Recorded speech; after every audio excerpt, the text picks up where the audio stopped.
মৰমৰ অকণি আশা কৰোঁ তোমালোক ভালে আছে। আজি মই পুনৰ তোমালোকৰ ওচৰলৈ আন এটা গল্প লৈ আহিছোঁ, যিটো গল্প সপ্তম শ্ৰেণীৰ ইংৰাজীৰ কাইণ্ডনেছ নামৰ গল্পটোৰ ওপৰত আধাৰিত। অৰ্থাৎ সেই কাইণ্ডনেছ গল্পটোকে আমি অসমীয়াত তোমালোকক ক'ম, যাৰ নাম অনুকম্পা। তাৰ আগতেই মই তোমালোকক সৰু সৰু দুটামান কথা ক'ব বিচাৰিছোঁ। তোমালোকৰ ঘৰলৈ বাৰু কেতিয়াবা কোনোবা বেপাৰী আহি পাইছেনে?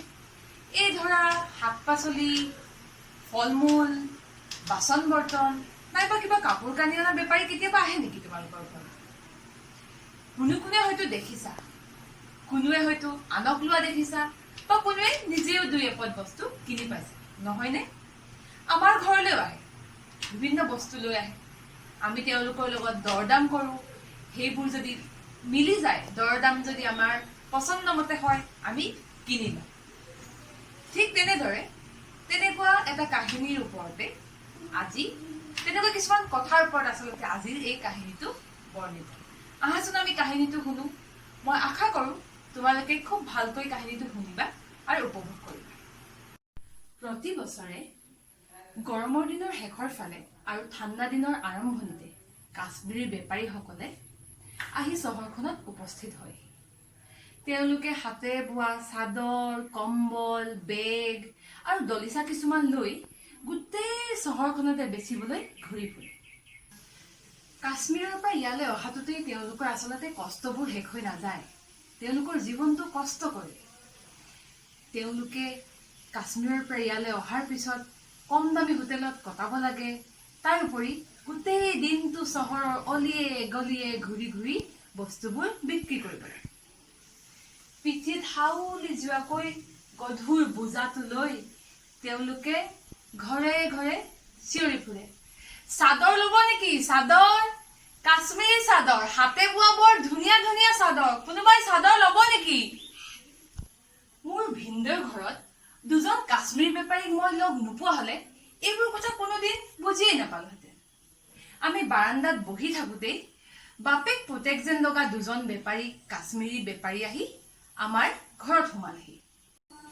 ডেকা মানুহজনে গধুৰ বোজাটো কঢ়িয়াই অনাৰ বিপৰীতে দুৰ্বল যেন লগা বুঢ়া মানুহজনে সকলোৰে মনোযোগ আকৰ্ষণ কৰিবলৈ চিঞৰি আছিল, কাশ্মীৰী চাদৰ ল'ব নেকি? কাশ্মীৰী চাদৰ, বৰ ধুনীয়া ধুনীয়া চাদৰ। ভিনদেৱে একো নিকিনে বুলি জনাৰ পিছতো বেপাৰী কেইজনক ভিতৰলৈ মাতি অনা দেখি মই বৰ আচৰিত। আনকি বাইদেউ তেওঁ যে একো নিকিনে সেই কথা জানি পাকঘৰতে ব্যস্ত হৈ থাকিল। বেপাৰী কেইজনলৈ মোৰ বেয়াই লাগিল। ভিনদেৱে মোকো কিবা এটা কিনিবলৈ কোৱাত মই নম্ৰভাৱেই নাকচ কৰিলোঁ। ভিনদেৱে বেপাৰী কেইজনৰ লগত তেওঁলোকৰ ঘৰ সংসাৰৰ কথা পাতিবলৈ ধৰিলে। হেৰা, এওঁলোকলৈ কিবা এটা খাবলৈ আনা, এওঁলোক বৰ ভোকত আছে।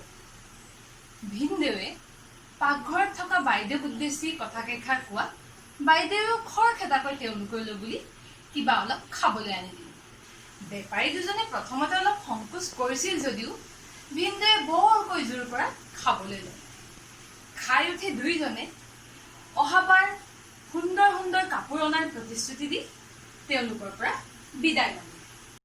বেপাৰীসকল যোৱাৰ পিছত ভিনদেৱে মোক ক'লে, মই এই কাশ্মীৰী বেপাৰীসকলৰ দুখবোৰ বৰ ভালকৈ অনুভৱ কৰোঁ।